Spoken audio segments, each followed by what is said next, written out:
In this lecture, we will continue with our discussion on different types of recursion. So let's get started. As we already know, we have 4 types of recursion. The first one is direct recursion, second one is indirect recursion, third one is tail recursion, and fourth one is non-tail recursion. In the previous lecture, we have already talked about direct recursion and indirect recursion. Now in this lecture, we will try to understand what is tail recursion and what is non-tail recursion. So let's get started. What is tail recursion? A recursive function is said to be tail recursive if the recursive call is the last thing done by the function. There is no need to keep record of the previous state. Let's try to understand this definition with the help of an example. Suppose we have this code, and as you can see inside this function, we have one if construct and else construct, right? Now if you observe this code carefully, you can see this is a recursive program, right? As we are calling this fun function again within this function only. But this is a tail recursive program. Why this is a tail recursive? Let's see the definition. If the recursive call is the last thing done by the function, please highlight this line. If the recursive call is the last thing done by the function. This is the recursive call. And this is the last thing done by the function because after this recursive call, you didn't find anything to evaluate, right? That is why it is the last thing done by the function. So this is a tail recursive program. Now what does this line mean? There is no need to keep record of the previous state. We can understand this line better by considering our traditional method, that is by representing a stack and then evaluate this whole program. Let's say we have this stack. And as we already know, the execution starts from the main function. Therefore, main function activation record will be stored inside the stack. Now, inside this main function, you are calling fun3, which means now the control will transfer from main function to fun3, right? 3 means n is equals to 3. As 3 value is passed to this n, therefore n now contains value 3. And the activation record of this function will get stored inside the stack. Inside this function, we have an if construct which says if n is equals to 0, then you should simply return. But as you can see, n is equals to 3, therefore this condition is not satisfied and we land at this point. That means we will evaluate the else part. And inside this else part, you can see we have a printf function which will simply print the value of n on the screen. This means as n is equals to 3, value 3 will get printed on the screen, right? After this printf function, you can see we have one statement, return fun n minus 1. This means we will simply call fun2. Now as we know, the control will transfer from fun3 to fun2. The activation record of this function will get stored inside the stack, correct? As n is equals to 2, therefore this condition is not satisfied and we land here in the else part and we will call printf function and we'll simply print the n value on the screen, which is 2, right? Again we call the fun function, but this time value of n will be 1. Therefore the control will transfer from fun2 to fun1 and the activation record of this function will be stored inside the stack. Now n is equals to 1, again the condition is not satisfied, the else part will get evaluated and in this case we will call printf function and we will print 1 on the screen because n is equals to 1, right? And then after that we again call the fun function with the value of n equals to 0. This means the control will transfer from fun1 to fun0. And the activation record of this function will get stored inside the stack. Here, as you can see, n is equals to 0, right? As 0 is equals to 0, therefore the condition is satisfied and we will simply return back to the previous function.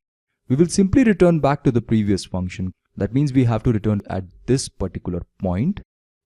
This means the activation record of this function will get popped out of the stack and we will come back to fun1 at this point. As we know in the tail recursive programs, recursive call is the last thing done by the function. This means after this, there is nothing to evaluate. So what we are doing here? We are simply returning back, right? We have to do nothing after this recursive call. Let me tell you one important application of stack, that whenever we are calling a function and when we return back, we are assuming that there is something that needs to be evaluated. But here, as you can see, when we are returning back, there is nothing to be evaluated. That is why we are saying there is no need to keep record of the previous state. Why you are maintaining the record of the previous state? Because when you return back, there is something that needs to be evaluated. There is something left off that needs to be evaluated. But here, there is nothing to be evaluated. That is why we are simply returning. And hence we can say that tail recursive functions are not utilizing the properties of stack properly. That is why when we are returning back, there is nothing to evaluate, and hence there is no need to keep record of the previous state. We are just returning back, right? After calling the function. So here also we simply return back to fun2. And as usually we land at this point, and after this there is nothing to evaluate. So we simply return back to fun3. And then again we return back to main function, and finally main function activation record will get popped out of the stack. And the output is 3, 2, 1. Now, let's try to understand what is non-tail recursive function. A recursive function is said to be non-tail recursive if the recursive call is not the last thing done by the function. This is just opposite of tail recursion, right? After returning back, there is something left to evaluate. Very important to understand. Let's consider one example. Here you can see after this function calling, we have something to evaluate. This is very important. And here as you can see, the recursive call is not the last thing done by this function. Now let's try to understand this code with the help of a stack. Suppose this is our stack and the execution starts from the main function. Therefore, the activation record of main function will be stored inside the stack. Now here we are calling fun3. That means the control will transfer from main to fun3, right? And the activation record of this function will get stored inside the stack. As 3 is not equals to 0, condition is not satisfied, we will call fun2. Therefore, the control will transfer from fun3 to fun2, and the activation record of this function will get stored inside the stack. Again, 2 is not equals to 0, condition is not satisfied, therefore we need to call fun1. Control transfers from fun2 to fun1, and again the activation record of this function will get stored inside the stack. Now again, 1 is not equals to 0, we call fun0. Now in this case, as you can see, 0 is equals to 0. Therefore, we will return back, right? We'll return back to fun1. This means activation record of fun0 will get popped out of the stack. Now we are here at fun1. That means at this particular point. After this, we need to evaluate the statement. That is why it is not a tail recursive program. It is non-tail recursive. And what we need to do is, we need to print the value of n onto the screen, which is equals to 1. Because n is equals to 1, right? And then after that, this function activation record will get popped out of the stack. And now we are in fun2, which means at this particular point in time. And as n is equals to 2, 2 will get printed on the screen, right? And then again, the activation record of this function will get popped out of the stack. And as we know, what is going to be the next output? 3, because n is equals to 3 and we need to print the value of n. And then we pop this activation record out of the stack. And now we are in the main function. After this function evaluation, we simply have to return. Therefore, the activation record of this function will also get popped out of the stack. And this is our final output, which is 1, 2, 3.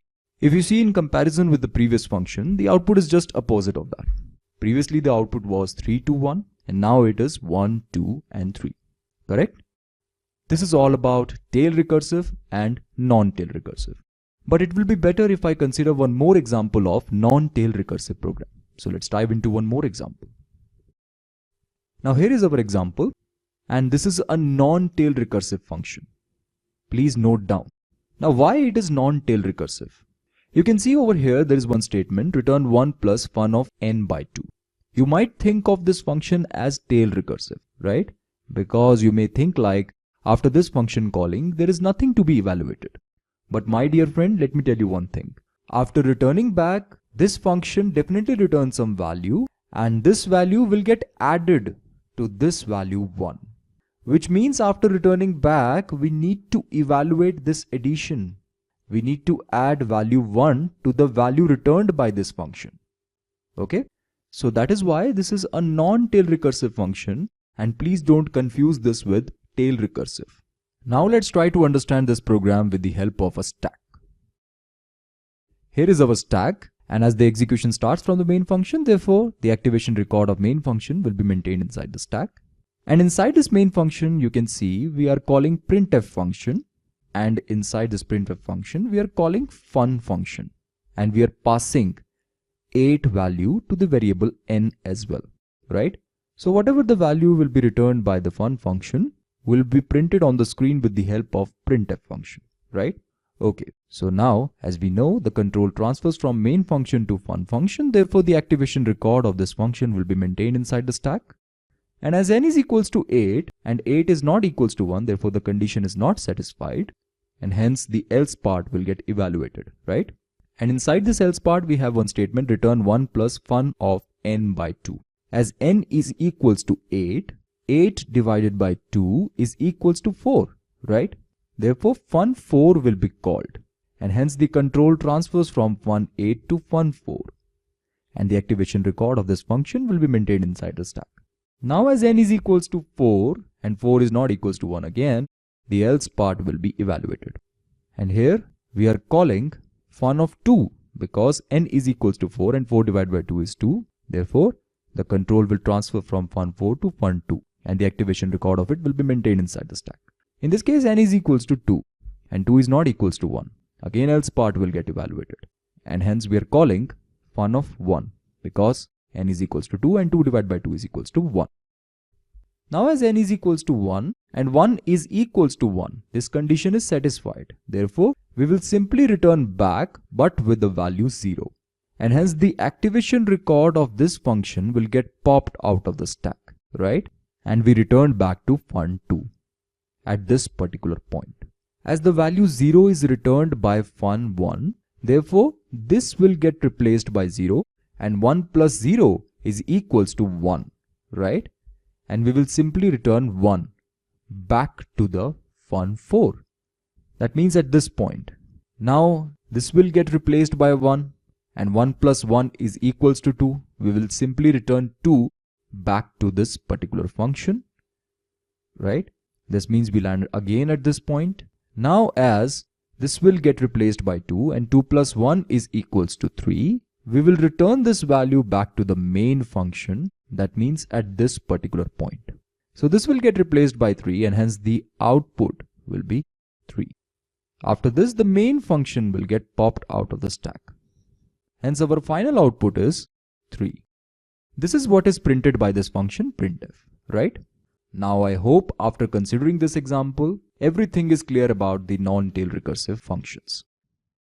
Let's dive into our today's homework problem. Identify whether the following programs are tail recursive or non-tail recursive. You have a program 1 and program 2. You need to identify which program is tail recursive program and which program is non-tail recursive program. Okay friends, this is it for now. Thank you for watching this presentation.